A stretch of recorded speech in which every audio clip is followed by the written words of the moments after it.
Hello and welcome to Happy Horror Time. My name is Matt Emmert. And I'm Tim Murdoch. Today's special guest comes to us all the way from London. He's the star and developed the story for an independent thriller called The Latent Image, which began as a short film in 2019 and was adapted into a feature in 2022.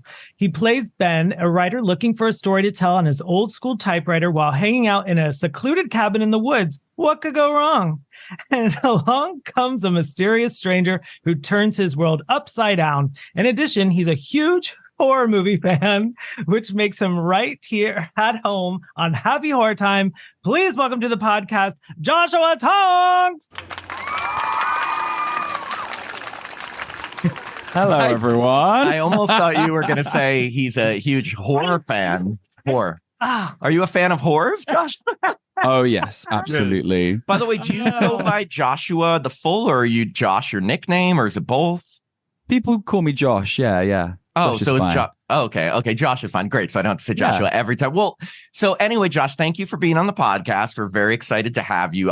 We always look into people's background, aka stalking. So we read that you grew up in Sutton Coldfield, England, and attended the arts educational schools in London. So does that mean, like, were you always interested in becoming a performer, or like, how did that start for you? Yeah, for sure. For as long as I can remember, I was singing and always wanted to perform. And so I grew up in Birmingham, which is in the Midlands, in the UK, the West Midlands, and Sutton Coldfield's just sort of it's its own sort of town within that. And then when I graduated from high school, I guess, I went to a drama school in London and trained in musical theatre. So that's sort of been the majority of my career until sort of maybe the last 5 years, where I've taken a bit of a pivot and started focusing more on film. But yeah, theatre is where I was what shows what I trained in. Like any big musicals? Because I know both Tim and I come from theater backgrounds. Bye Bye Birdie, The King and I. Are you just naming musicals? Yeah. I was going to say, were you in any of those? Maybe. I did a few. Yeah, the biggest one I was part of was The Sound of Music, and I played Rolf. Oh, the Von Trapp family singers. Wait, which one's Rolf? Oh, I'm 16 going on 17 guy? That's the one. Oh my God. If you'd like to do a few bars for us, you can. No, it's okay. Just kidding. Well, you've seen the movie, obviously. Remember after she kissed him, she's like, wee! It's so ridiculous. Well, it was really fun, actually. We did that show at a theatre in Regent's Park, and it's open air. And so we had a couple of shows where we were dancing in the rain and trying not to fall over. We had a show where the actress playing Liesl swallowed a bug mid-song. And it's in the height of summer as well. So when we had our matinees, you're in like the baking sun, and you get a lot of older people, shall we say, in the audience. Passing out. Oh, yes. We had ambulances on standby and lots of water and ice and all of that. So yeah, it was very thrilling off and on stage. And I'm guessing those costumes, being The Sound of Music, are so binding, and with the sun. Mm-hmm. Oh my God. Oh wow. Yeah. And also lived. I was going to say fun story about that. We had these sort of like these bridges, these gangways that sort of linked the audience to the stage, and Rolf famously rides a bike. And when we were teching, I was supposed to ride my bike across them, and it would have been fine, except the only way to get onto these gangways was to ride down a bank and then do like a really hard swerve onto the gangway. And I tried it a couple of times, and it was really precarious. And then the third time, I rode my bike straight off and into the audience. So went head over handlebars, ripped my costume, broke a seat. Wow! And just thank goodness there was no audience there. I thought I was going to say, what did the audience do? Did they sue? That'd have been a lawsuit. Yeah, no, it was during tech, so there's no audience. But I am 16 going on. Going on. Yeah, so I didn't quite say "wee," but Right. Oh wow. My high school did it too, but I wasn't old enough So there you I go. did more straight plays. It's just so funny saying straight plays. No gay plays, just No gay straight plays. plays. Sure, there was a lot of gays. No, I did more. I was only in one musical, Little Shop of Horrors, because I wasn't a singer. But I did theater all through my life. No, I was not the plant. I was a bunch of like side characters. I was like the guy who comes in and says, "What a strange and mysterious plant," like that guy. And then I was like one of the guys offering Seymour a contract, and then I was downtown. A condom. I thought you were going to say a condom as well. I did. I offered him a condom, and he's like, "No, Audrey is or whatever." Anyway, moving on. We already know you love horror films, but which ones had the biggest impact on you growing up? I can already hear the collective eye roll from anyone that knows me and is listening. But Scream is why is that an eye roll? That's an incredible film. Do you mention it a lot? I do, yeah. I think it's about 84% my personality now. I was so scared to watch Scream as a kid that it became sort of a rite of passage for me. And so aside from it being an amazing film, I think just the sort of the courage it took me as like a 10, 11-year-old to watch it, I was very proud of myself, and it sort of stuck with me. And I grew up during the time of all those sort of late 90s, the sort of like late 90s resurgence of horror, all the sort of Scream copycats. So those were my favorites. But the very first horror movie that I ever saw, I watched instead of watching Scream because I was too scared, and it was David Cronenberg's The Fly, and I was fine with that. No big deal. That's a great movie. No, it is. It's a classic. I prefer The Fly too. Before we jump into the Latent Image and spoil everything as we do on this podcast, if you haven't seen this movie yet, stop this interview and rent it on demand. Yeah, because we spoil. Everyone who listens to this podcast knows that we spoil everything. And this is a new movie. I mean, it came out last year, correct? 2022. So it's new-ish. But in order to ask you about plot devices and points and stuff, we're going to spoil it. So if you haven't seen it, don't listen, go rent it first. And you'll be happy you did. So originally, The Latent Image was a 2019 short film that you co-wrote and starred in. How did you first come up with the story for the short? Well, with that, me and Alex, the director, had been talking about potential ideas, and so much of independent filmmaking is budget related. And it was like, right, what can we do with like as few actors and in one location as we can? And we just started talking about different ideas, and we liked the idea of sort of a cabin in the woods setting. We both like Stephen King, so we were talking about Misery, and the idea of a writer as a protagonist came up, and we sort of just went from there. And the short itself was actually shot in Canada because at that time I was living there, and I lived out there for a year. So we shot the short in Vancouver, and we thought, oh, what can we do that sort of maybe captures that kind of North American feel as well. Both of us from the UK, having watched obviously American films our entire lives, even though it's not the same, but like you have, but it has that sort of scope and scale and aspiration that we found very appealing. So we wanted to sort of capture that as well. So naturally, we set most of it inside. Did you and the director, because I know you co-wrote the short, did you guys like go to school together, or how did you guys link up and do this together? No, actually, Craigslist. Craigslist, yeah. No, we don't have that in the UK, I don't think. Oh, really? I know. Well, it's not like it has a really bad rep. I don't use it anymore, but like in the early 2000s, I actually found like a job off of it, and not like a sketchy one, like a big job, but you literally can look for anything on it. Like if you could say, looking to write horror shorts about North American cabin in the woods with that. Anyone interested? And you'd get like a bunch of responses. From what I know about it, gay men used to use it to hook up. Oh, there's also like an M for that's M. What I know. Yeah, there's missed connections. There's M for M. There's like everything. But anyway, go on. So you and the director, how did you guys meet? Not Craigslist. So it wasn't Craigslist. So I'm fairly certain we don't have it, but that's not 100%. I don't know. We may. But yeah, so I when I'm not acting, work in a theater, and the show that was on at the time had finished, and the theater was dark for 10 days. And so I got a bunch of the ushers together that were all actors as well, and was like, let's shoot something. And so I made this really silly short film called Stage Fright, which you can see on my Instagram for literally no money. And we shot it in a way that you could, each actor sort of had their stuff that they could use for their show reel. And I'd been tweeting about it, Instagramming about it, and Alex reached out and we just started talking and started collaborating. And that was around the same time that I'd sort of planned to move away for a little bit. And he came along and we sort of went from there. So that's sort of how our relationship came to be, and the sort of the inspiration for the Latent Image came to be. But we were talking about so many different ideas before, and we were passing scripts back and forth, and I was reading what he'd written and he was reading what I'd written, and it was just fun to sort of collaborate back and forth and actually have someone be genuinely interested in what you've written, because sometimes it can be a little bit like, God, I've got to read this thing. It was actually really fun. Yeah, no, that's awesome. So when you guys were putting together the short, did you always know you wanted to play the writer? Like, what attracted you to that role?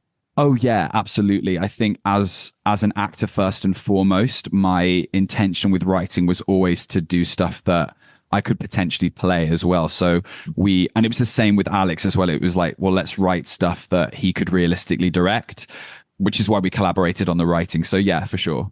And the location of both the short and the feature film are so amazing. Yeah.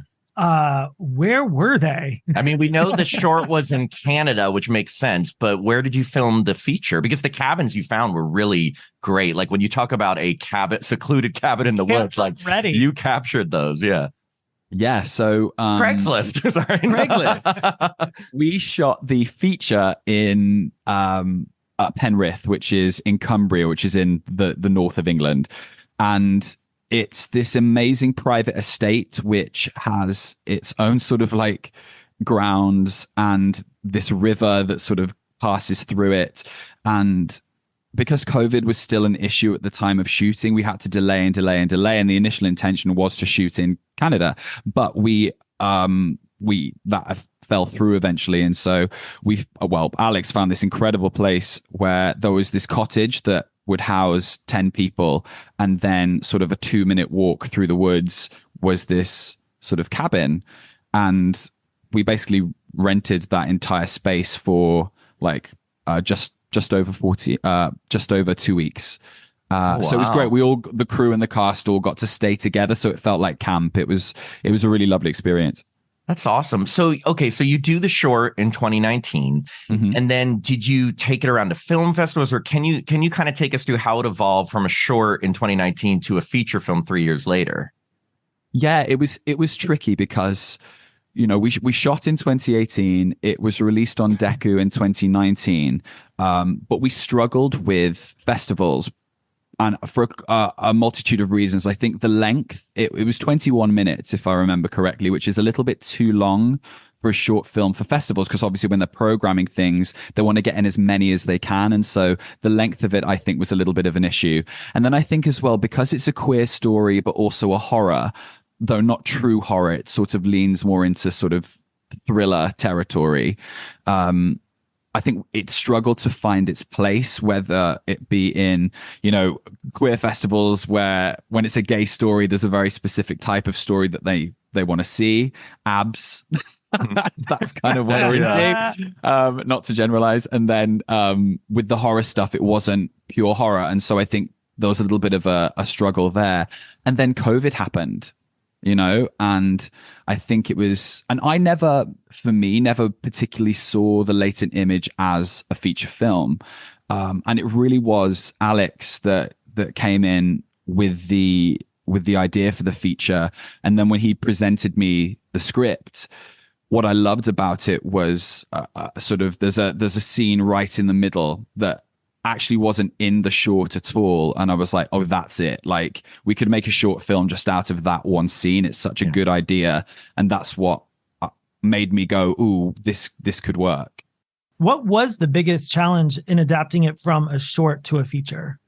That would be a question for Alex, but what I imagine, and having spoken to him, I think what's tricky is the same thing that's tricky about anything where the cast and the location is so small is to keep it interesting. You can stretch a story so far, And I think, with the feature, we stretch it as far as it can go, I think.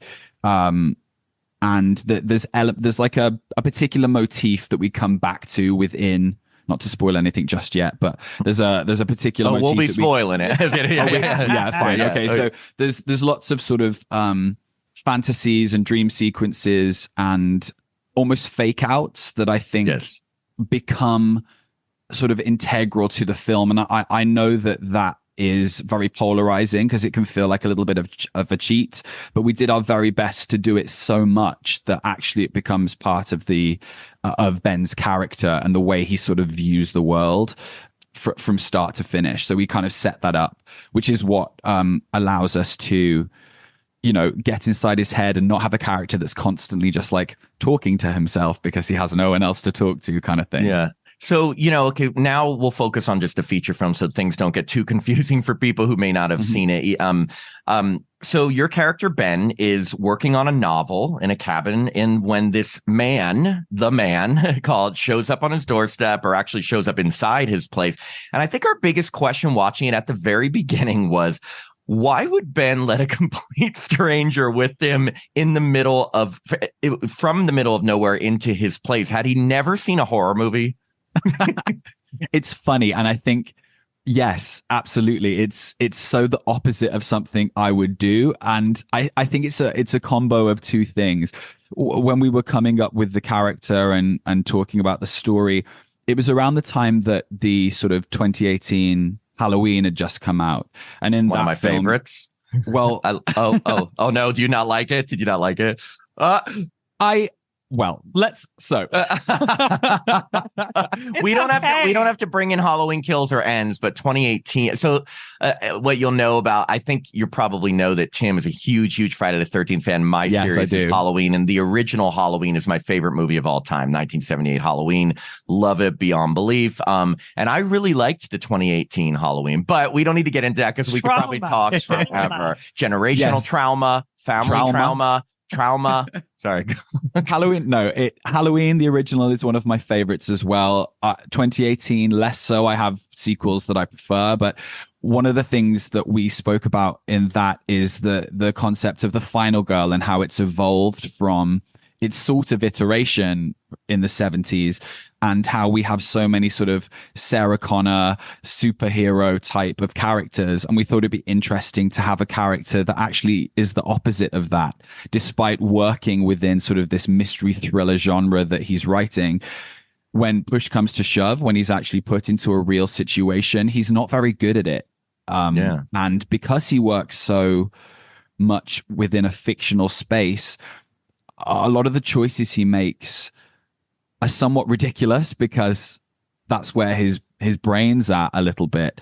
And when I found it relatable, right? I mean, me personally, if I was smitten, I might be doing some dumb things. I don't know. I mean, sadly, I could see Tim doing.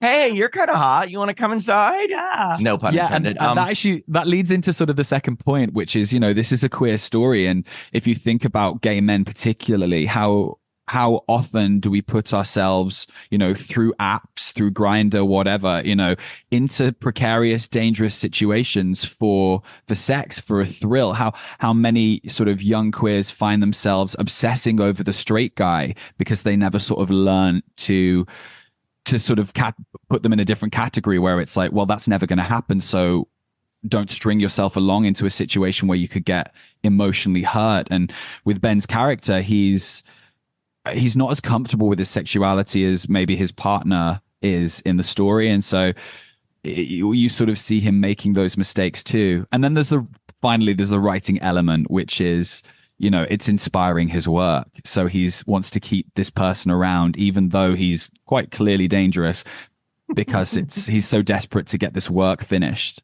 So, all the performances in the movie were really great. So we first want to congratulate you and your co-stars because they're very, very effective. I mean, it's only really 3 people, but still, it's like, in order for a feature film that only has 3 characters to hold your interest, yours, which totally did, like the performances have to be really, really strong, and they really were. So congratulations. Like you were saying, the film was kind of chock full of these kind of cat and mouse situations where both Ben and the man are kind of going back and forth with these scenarios to kind of inform Ben's novel, all the while kind of sort of flirting. And it's funny because even though the man turns out to be straight, it feels like he knows that he's turning Ben on and is actually okay with it. So I wanted to ask you, do you feel like the man is using Ben's attraction to him to sort of assert his power over him?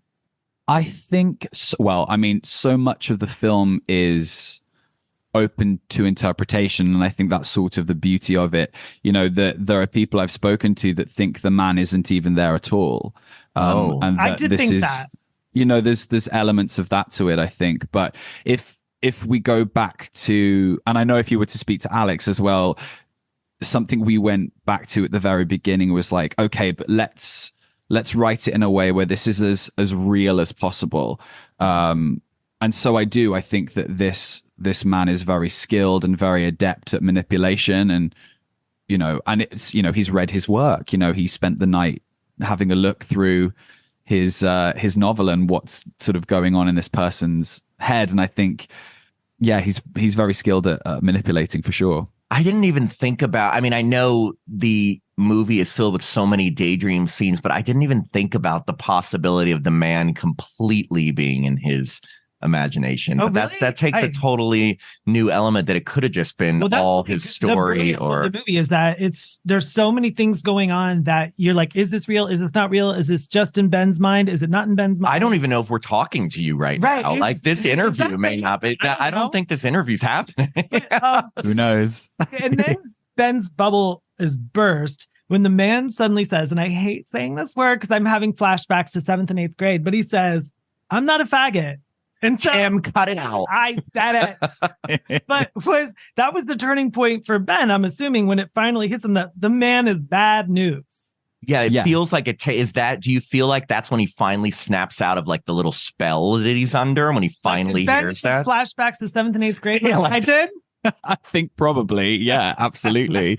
And it's so, yeah, it's that word you know, in all the movies I grew up watching in the, you know, 80s and 90s, that word gets bandied about like it's, you know, just whatever, like it doesn't matter. Today it has a punch to it.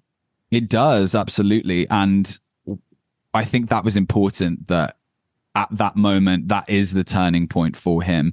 And it comes at the exact moment where Ben is at his most relaxed and potentially his most vulnerable, and you know, he's had a few drinks and he's feeling a little bit more flirtatious and a little bit more forward, and gets shut down immediately, and shut down in such a direct way that makes him go, oh shit, like where do we go from here? Where do we go from here? I might be in danger, you know? Yeah. So, you know, like you said, there's a ton of daydreaming in the film and playing around with what's real and what's in Ben's mind. And I know a lot of these questions, I feel like they could, like you said, you know, the director's point would be important, but you having come up with the original story, that's why we wanted to also ask you. It's like, do you feel like a lot of the daydreaming was done kind of as just a way to portray Ben's overactive imagination as a writer? Or was this also a way to just kind of keep the audience on their toes? I guess when you guys were first developing the idea, was that something as almost like a plot device to keep people guessing, or was it just to show sort of Ben's imagination? And again, I know that's a tough question. No, it's the original title for the short was called What If?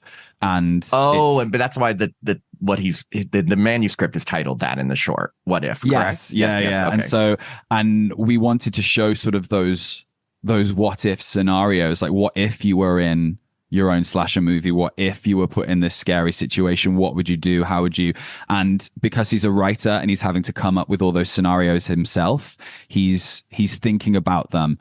But because perhaps he's been by himself maybe a little bit too long, or just the nature of who he is, I think he gets a little too invested in those moments. And then some of them, you know, they're not even they may even be memories as well. So we play with so many different things. We have dreams, fantasies, memories, and maybe even things that he's writing. It might just be a scene that he's writing as well. And so we have all of those that sort of thread together. So you never quite know what's what, or it leaves the discussion open for sure. Well, then to take this to a very Scream 2 film class place, is this film about life imitating art or art imitating life? You've got a hard on for Cameron. A big one. A big one. Get away from her. But do you think do you think that's like a fault? Let's just keep reciting Scream 2. I believe the line is stay away from her. This is film class, right? You got that wrong. I know. This is film class, right? As they keep cutting in Sarah Michelle Gellar to give her more screen time. Absolutely. As they should. Yeah, as they should. Exactly. So justice for Cece. Do you think, I would assume it's both. Right? I mean, in terms of life imitating art and art imitating life, correct? I just really want to keep saying that phrase over. Yeah, I bet you do. Yeah, if you don't mind. Just trying to get my head around it. Yeah. Life imitating art. Yeah, I mean, it must be both. I mean, I'm a Scream fan, and I, came up with the idea. So yeah, you're like, that. What if it just, sure, whatever. Just humor Matt. Just tell him his Scream 2 phrase holds true. Yeah. Ben has some pretty sexually charged daydreams about the man. What was it like filming those scenes, and was it awkward at all? Because I know I couldn't handle it. Yes, doing a sex scene. What was that like? Tell us in intimate detail. Blow by blow. Blow by blow. No. Yeah. It was fine because when we got round to the feature, Jay, who played the man, had worked together already and were very comfortable, and so we basically just reshot the scene that we'd done in the short, so it was absolutely fine. And then Will, who plays Jamie, is a mate. He's a friend of mine. So again, it was no big deal. And the sort of the stuff with Ben and Jamie sort of in the bathroom corridor, that was stuff we did on the first day. So Jay went full frontal first day, and Jamie, Will and I were hooking up in a corridor, and so we just got that out the way. And so for the rest of the shoot, it was fine. There was no real Did Jay have any hesitations about doing full frontal, or was he like all for it? I think he was pretty cool with it. Actually, he was fine. I think it was like, right, we're doing this, let's do it. And actually, a lot of the stuff that was shot or what we wasn't even used, there isn't actually that much nudity in the sex scene, though there is nudity later on, and that was very intentional. That the nudity of the man, who's this imposing character, was going to be later on when he's at his most vulnerable rather than when he's at his most powerful, just to sort of flip that a little bit. That makes sense. Yeah. And so one relationship we didn't cover too much is, like you said, the third character, Ben's relationship with his boyfriend, Jamie, because that was something we were wondering about. In Ben's daydreams, he always seems to be so happy with Jamie, but I got the feeling from like that message he left, things weren't really going so well in reality, which is what brought him to the cabin in the first place. What were your thoughts on that relationship? And the reason a lot of times we're asking you to clarify things is because there is so much up for interpretation. We want you to interpret it for. Yeah, no, for sure. With Ben and Jamie, I think Ben isn't as comfortable with his sexuality. He's not out publicly.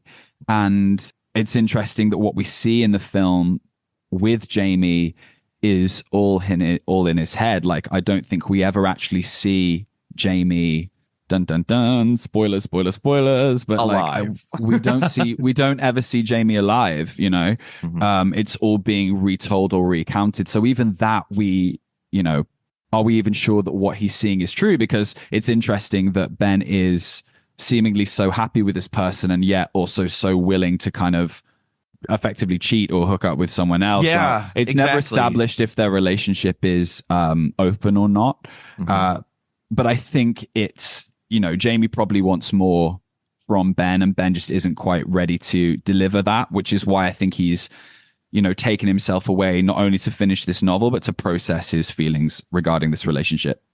Yeah, that makes sense. And were there any scenes that were filmed that didn't make the final cut? They're on the cutting room floor. Any major scenes? I mean, little things, obviously, but like any major scenes or plot developments? Like, was there a neighbor with a dog that stopped by and you're like, you know what? It doesn't progress the story. Him saying that because he wants to play the neighbor with the dog. Yeah, we'll get you in. Hey, can you add a scene where there's like this gay podcaster? No. But anyway, maybe we should let you finish. We do the unrated extended cut. You just suddenly appear in. What Tim wants to say is, were there any more full frontal scenes? never cut. No. It makes me more nervous than that on screen. Okay. Oh, really? Well, I'm kidding. Well, there goes your social life. Sorry. Answer. Okay, you can. We will quiet down so you can answer. To answer your question, no, there wasn't. It was such a short shoot, and so everything that was on the page pretty much made it onto the screen. Though I do joke with Alex that at one point in an early draft, he would always be so specific with me, like, we can't have that. That's not going to be, we can't do this scene or do something this way. We can't write that in because it's going to be too expensive. It's too difficult. And I always make fun of him because I was like, mate, you wanted a wolf at one point. You had like a real life wolf written into the script. So wow. Okay. Wow. Was there one scene though that you were like, no matter what we do, the scene from the short has to be in the feature? Yeah. Yeah. Because I noticed the sucker scene was not. Yes. The sucker scene wasn't in.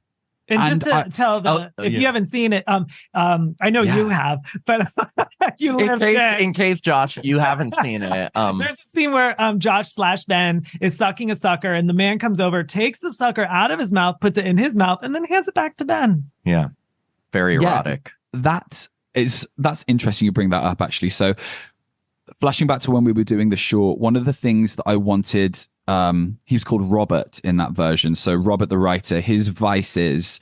I remember watching Donnie Darko and listening to the audio commentary and talking and hearing the director talk about Noah Wiley's character, who plays a teacher in the film, being diabetic and always having candy, always eating sweets. And I thought, I imagine the character of Robert wouldn't really drink or do drugs, but would have maybe like sugar be one of his vices. And so in the short, you see that he's munching on candy a lot, and he has the lollipop, the sucker in that scene. I feel like I'm Ben. Oh. I mean, just because I like sweets. Oh God. Me too. I mean, I think that was one of the reasons as well. I was like, I can relate to that. Like, I've never really seen that, so let's put something like that in. And then I remember reading the feature script, and it wasn't there. And at the time was like, yeah, I think that's good that we've left that out. And now when I think back, there's a little part of me that sort of wishes it was there, because it is so strange and erotically charged. And so that was something that I remember us talking about not wanting in the feature. And in hindsight, looking back, it would be cool to have it in, I think. I think it worked. I mean, I think it works in both. I mean, like, I wasn't like, oh, give me that sucker without the sucker. Yeah, it's true. He was crying actually. Turn it off. Turn it off. Yeah. So, like you said, we are going to spoil it. I'm sorry. We'll give you another warning, listeners, that if you don't want to know the ending, please pause or turn off this podcast and revisit it after you've seen it. But if you do, we are going to talk about it because it's pretty morbid. And so basically, we find out that if this is real, the man has already killed Jamie, Ben's boyfriend, and ends up killing Ben too. But Ben had already captured an image of him on his old school camera, hence the latent image, which is left behind.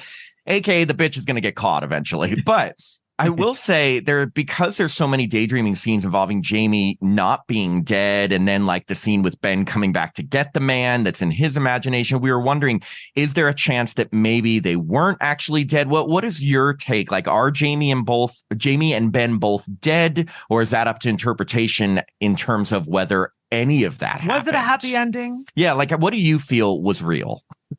Well, if you look at the film as a whole, at the very, very end, after the credits have rolled, we do have, someone typing the end as if this could all be just a story. But I do think that they're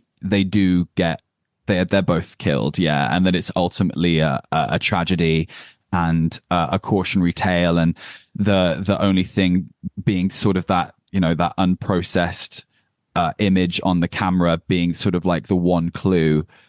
So yeah, it is ultimately tragic, and that's something that was there from the very beginning. But I think more importantly, the reason why Ben ultimately dies is because he's not willing to kill. He's not willing to go that far and commit the same crime that this man has been doing. And that goes back to sort of the idea of the final girl, and that so often we see, going back to Halloween 1978, that the criticism was like, why are you dropping the knife? Don't drop the knife at the end. And that never bothered me, because it was like, she's this young girl that's been, horribly attacked and encountered so much trauma within one night that maybe she's not prepared to do that yet, to go that far and like take someone else's life. I think we get so invested in sort of movie logic where, they go crazy at the end and they just suddenly can kick ass and be amazing at killing and at being violent. And I think we take that for granted now, because there is that sort of like fist bump, exciting moment.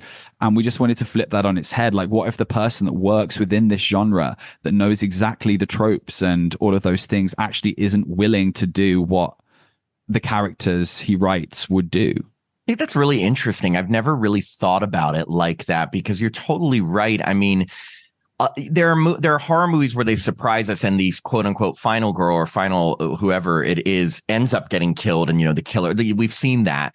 But you're right that like we're always rooting for the final girl to just take charge and like have that big fight at the end, or to kill the killer. But it's like, killing someone, even if it's to save your own life, is not, and I don't know by experience, but should not be an easy thing to do. So you're right. It is almost like, if you can't get to that level, even if it's you or them, sometimes it would be, okay, I guess it's going to be me, because I just can't do it. So that's very interesting to think about. I never thought about it. In regards to Halloween, I'm totally cool with her dropping a knife, but like, drop it somewhere he's not going to pick it up. Like, come on. And he does. No. But stuff it under a couch cushion. You know what exactly, I mean? Like, sight. Exactly. Yeah. Throw it out the window. And overall, do you have a favorite scene in the film? Favorite scene? I think it was the one that I gravitated towards most in the script, which is, you've got the man and Ben acting out a potential kill scene and how to dispose of the body. And it's this sort of like erotically charged will they, won't they moment, but also it's the man sort of explaining like how he's going to kill him and how he's going to, all under the guise of, well, we're just talking about your novel and like how to fix the sort of plot issues that are going on, because it's too sort of, it's too fictionalized. This wouldn't happen in real life. Probably that. We heard you mention that the film premiered, I think, at Soho Horror Fest last year. It did, yeah. Yeah. What was it like seeing it with an audience for the first time? It was amazing. I was lucky that we'd had a little private screening for the cast and family and friends and stuff beforehand. So I had seen it in a little sort of screening room. So and I'd watched a lot of cuts before as well. So actually watching it, I wasn't too nervous, because I'd seen myself and I'd seen the film as a whole before. But it was really lovely to be in such a supportive environment. Thrilling. I'd never really had that before. So it was great. Was it better than getting a standing ovation in The Sound of Music? It's a really different feeling. It's such a different feeling. The thing about theater is it's like that instant grat. And the work that you put in and the story that you tell, usually in a very linear fashion, you do your warm up, you go on stage, the curtain comes up, and then you tell the story. And then at the very end of the story, hopefully, if you've done a good job, you get that applause. And then you do it again. It's immediate, and then you do it again and again. But with film, like, you shoot out of order, and we shot the film months and months and months before, and you sit with it. And so, what I think, just on a technical standpoint, for me as an actor, I can watch it quite objectively and sort of pick apart things and go, "Ooh, okay, next time I know I can do that, and this is where I think I can do better," or "Oh, that actually really works," and "Oh, that's an interesting thing I didn't realize before." But I think the most exciting thing was, and this happened more with the short than with the feature, so I felt a little bit more prepared when the feature came out, but was actually hearing people's interpretations of the story that were completely different to mine, that were like, oh, people are getting something from this that I'd never even considered. And that was really nice.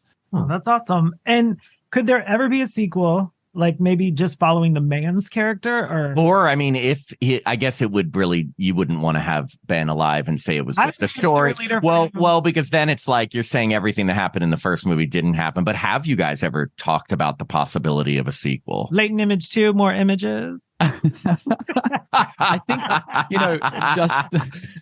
just thinking off the top of my head, I think that there's definitely room for a prequel potentially and seeing what the man was doing before. But sequel wise, what I like about the end of the film is that it feels like a little bit of Ben is imprinted onto the man and that he's now sort of thinking about him. So there's no reason that you couldn't bring Ben back in a sort of like in his daydream. Yeah, and follow it that way potentially. But no, we've never really spoken about it actually. If we would ever do a sequel, I think Tim's got your title. Latent Image 2, more images. More images. There it is. More images. There it is. You got it.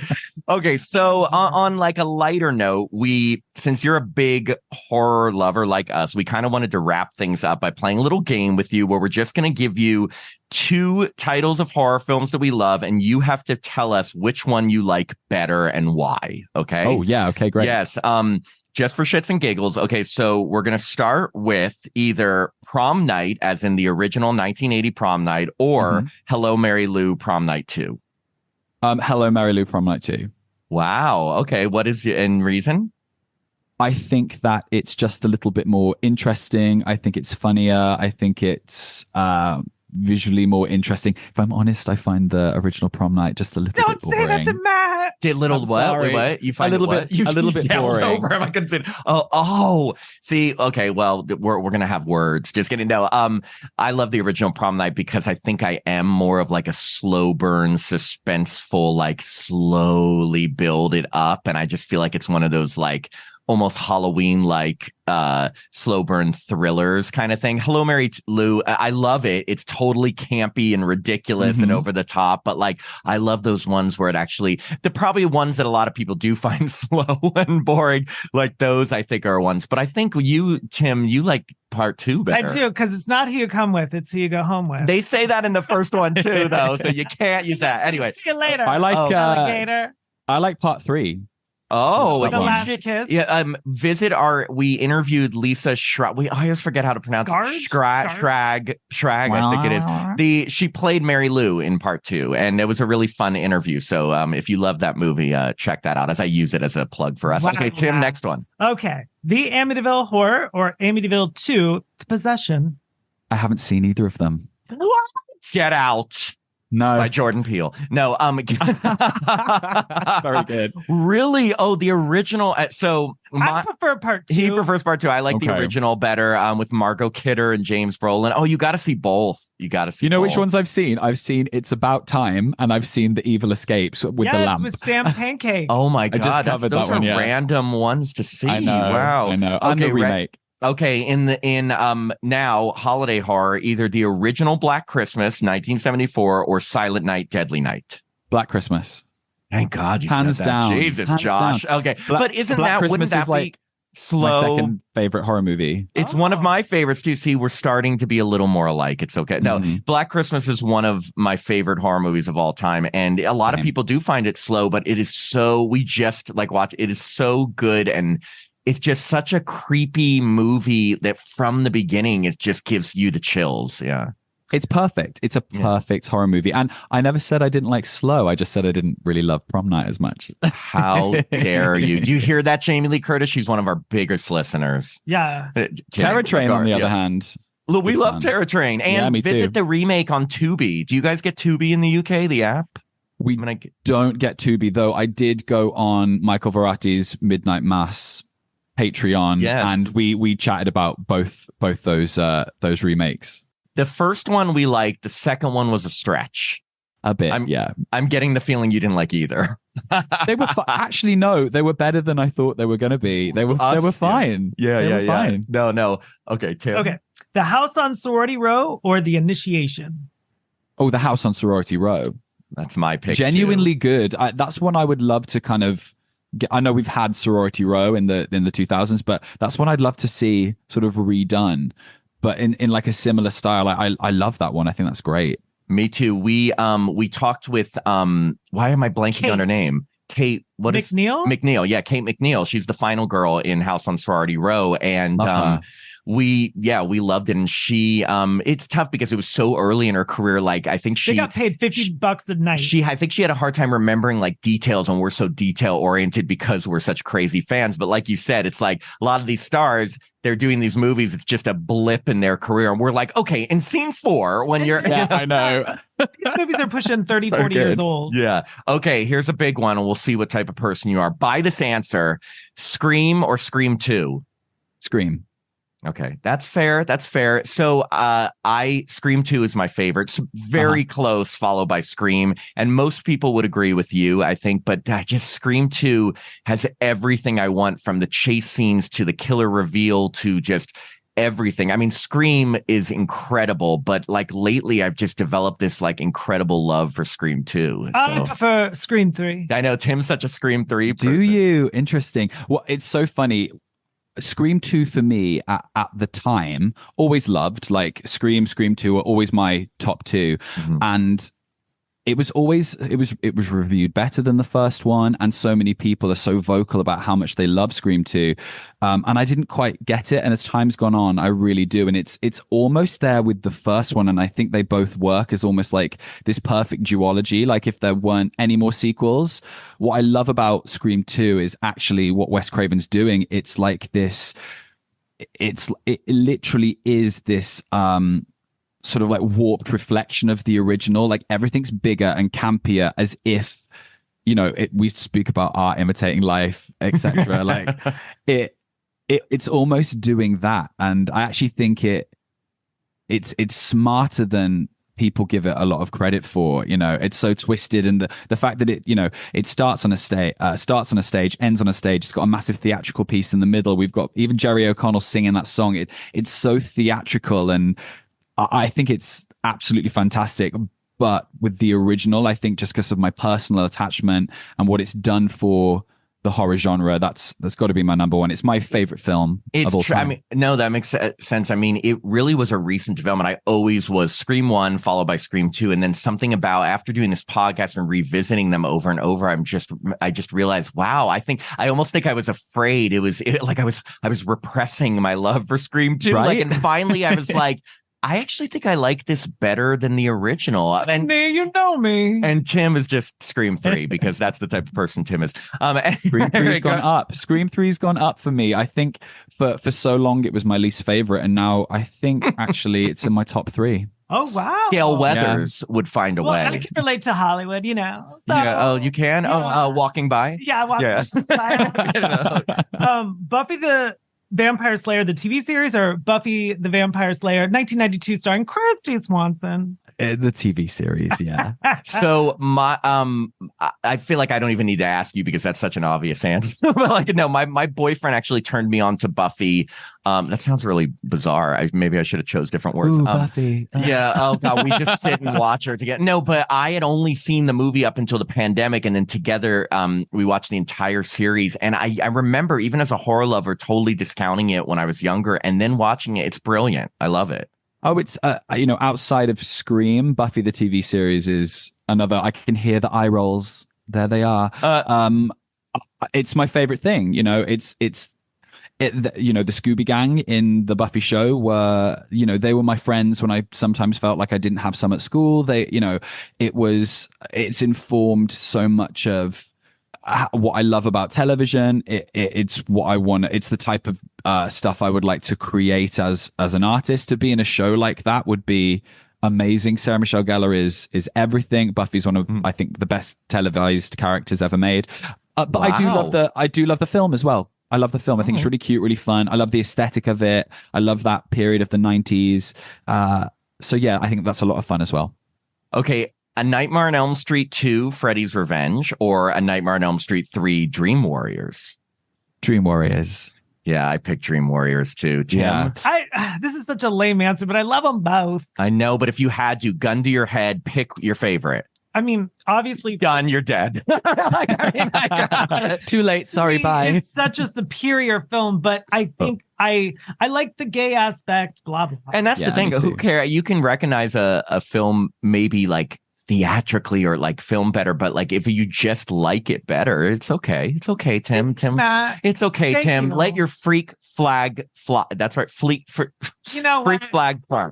Okay, and the most important question you will answer, and I know what this one's gonna important. be, Okay, isn't say it? it, Tim. Halloween Sorry, Tim. 1978 or Friday 13th 1980, the far superior film. Choose wisely. Choose wisely, Josh. Halloween. Of course. You know what? The Zoom's going dead. Wait, look. Oh God, we just lost the internet. Tim storms out.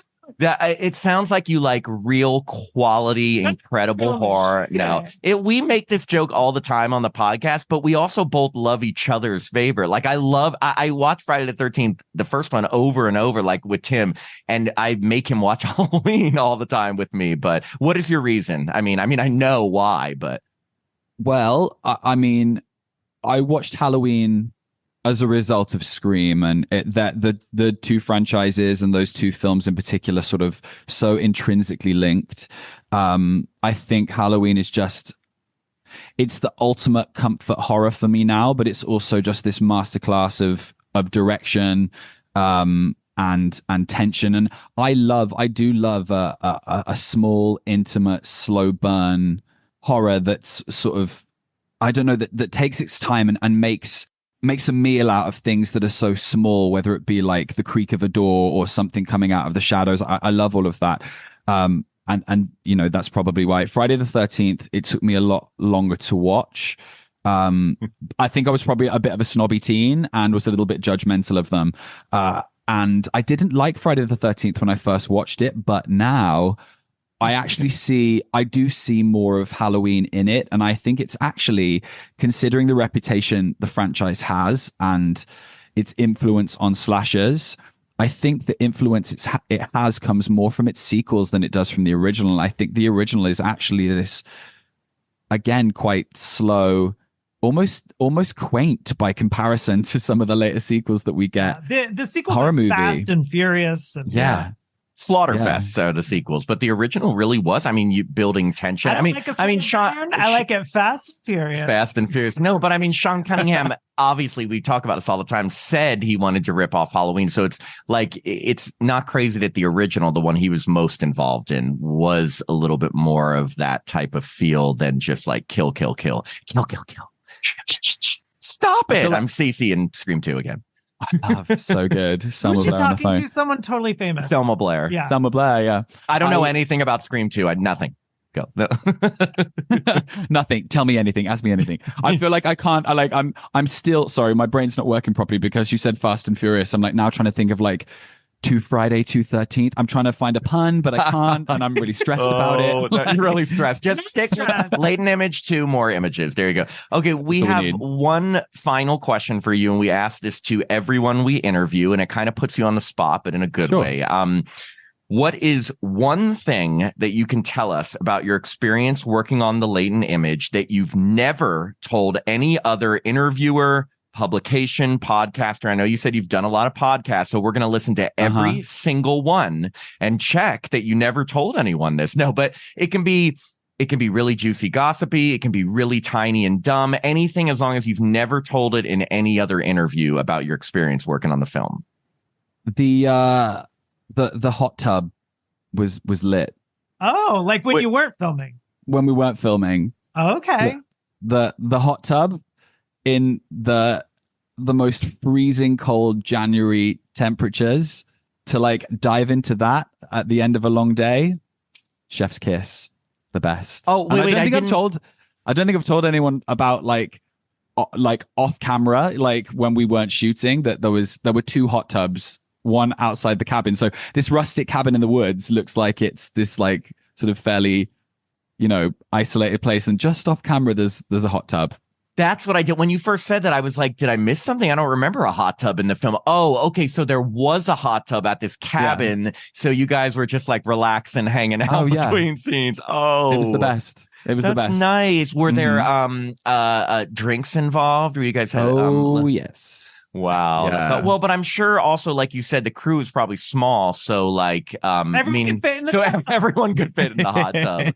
No, that's awesome. It was nice. Yeah. We were all just like, and we would have food. We had catering come and deliver food, but we would cook it. And so, if I wasn't needed for a scene, that day, I'd like make the food, and then Will, who played Jamie, would do that a lot as well. And like, it was just great. It was just like this great little community for 2 weeks, especially coming off the back of the pandemic. And then those steamy hot tubs were the best. That's awesome. That makes it like, now watch it differently because it just looks so cold and like eerie. At any point think like, you know what, let's rewrite the script and incorporate a hot tub.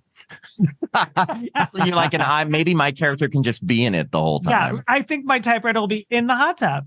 I think maybe, we could just rework this. The ending, I think perhaps we could maybe finish it there. No, I was sitting in the hot tub, and you would look out on all these sort of like empty, misty fields. And I was like, ooh, the cogs were turning, and I was like, what could we shoot in the giant cottage that we were all staying with in, and what could happen out there? And there's definitely been a couple of ideas that I've jotted down for potential other movies, other genres, and that all happened while in the hot tub.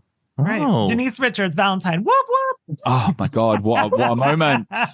Oh my What God. a moment. Well, look, we've had a really great time chatting with you. Hope you've enjoyed it. We really appreciate you coming on the show. I can already tell, like, again, we really enjoyed the film, so we're really just looking forward to seeing what you do next. Actually, are there any projects or things that you're working on right now you can tell us about? Yeah, I am. I just wrapped on a film with Dark Temple Pictures called Lord of Wolves. So you finally got that wolf in the picture. Oh, wait, that was the director who wanted the wolf in the scene. Oh, right? yeah. Yeah. Is there real wolves in the movie you just made? I'd say you'd have to wait and see. Oh. Is it horror? Is it horror related? Thriller? Psychological? It is horror. Yeah. It's I mean, let's be real. It's a micro budget horror, so it's sort of, not a lot of money involved, but it's this sort of urban London set twist on a sort of Hellraiser kind of vibe, but with wolves. I love that. Filmed in London? Filmed in London, yeah. And so we've really taken the scope of the city, which has been cool. And do you guys Freezing. partake So cold. Do you partake in any dances with wolves? Sorry, bad joke. Awful. Awful. This is our humor. I think that joke might be a little bit cursed. Oh.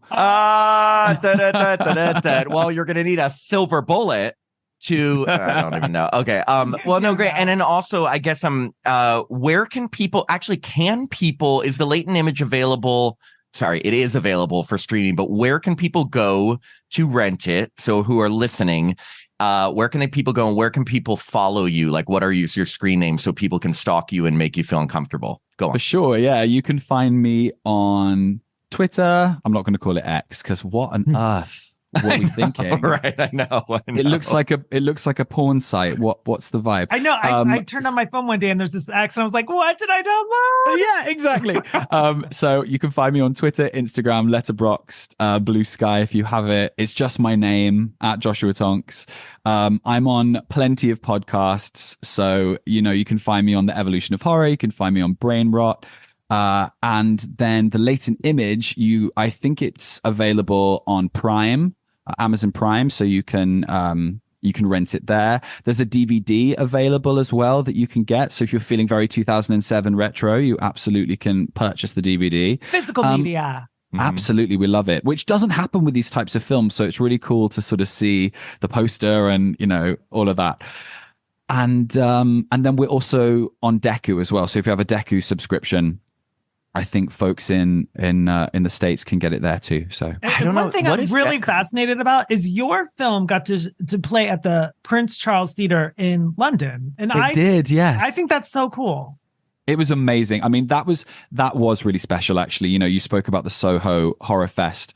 The Prince Charles is pretty much an institution for film goers in London. It's this amazing independent cinema in Leicester Square. They show loads and loads of, new films, of course, but they'll do movie nights and sleepovers. I watched all the Scream movies back to back, that started at 11 p.m. and went all through the night, and we finished at 8 a.m. Like, they do these amazing things. And to have, my poster, which my face on the poster that was outside on the marquee next to the other horror movies that they were screening, like The Shining and Halloween. Like, it was amazing to be there and to see that and actually watch it with a load of friends that were really supportive, but also people that were just going to the cinema that day, because it was open to the public. So that was really special, and that was a really lovely sort of, it was sort of the last big moment that the film had thus far. So it was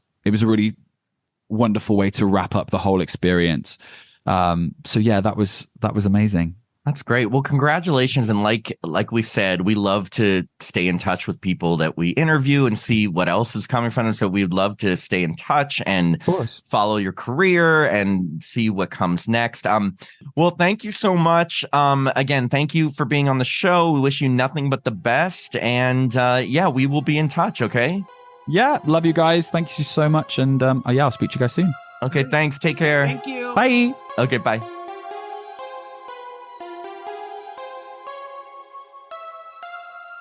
We hope you enjoyed this episode of Happy Horror Time. This podcast is hosted by Tim Murdoch and myself, Matt Emmert. It's produced by Jacob Randall. You can listen to the podcast directly on our website, happyhorrortime.com, or Apple Podcasts, Spotify, Pandora, or wherever you stream podcasts. We release new episodes every Monday. The first Monday of the month is always an interview with a horror star, and every other week we review a new horror film.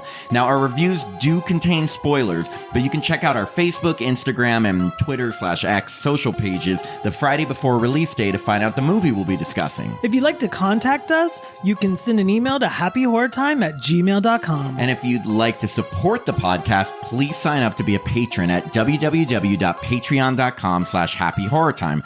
Patrons get access to our monthly bonus episodes, all our regular episodes ad-free and a day early, our monthly newsletter, the ability to vote in our polls, and, Tim, are you ready for this? Autographed Happy Horror Time stickers. I'm Tim Murdoch. And I'm Matt Emmert, and we hope you have a happy horror time.